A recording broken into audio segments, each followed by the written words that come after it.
In Africa, there's one thing that is used so much, but we don't make it.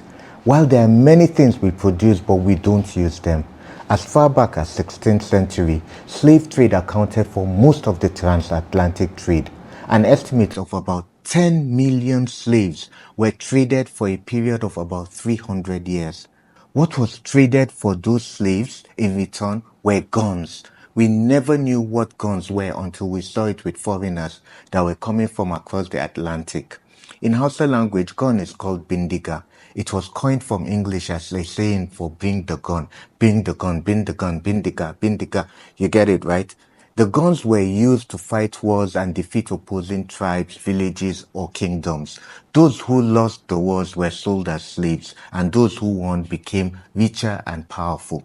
Even the spiritual priests were involved in it. The priests act as intermediaries between gods and the people.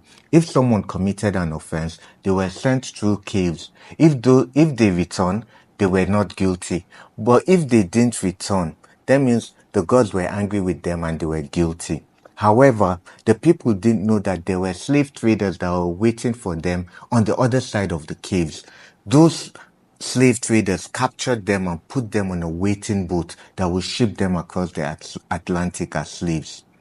When the British Parliament and the Americans abolished slave trade in around 1853, only legitimate commodities were allowed for trade across the Atlantic. This includes palm kernel and peanuts and other agricultural products. But the kingdoms and chieftains in Africa had so much slaves that they owned and they couldn't sell. Instead, they made the slaves work for them in the farms to produce those items that can be exported. Exports are good for any country that wants to become wealthy, but what is exported determines whether the country benefits from it or not. If most of the items exported from a country are raw materials, then there won't be any value creation in the country. Instead, there will be conflicts and violence because people are fighting each other to take control of those resources. That's why we see that most of the places in Africa that are currently facing security problems have abundance of natural resources. Africa can only be saved by Africans. Bye, guys.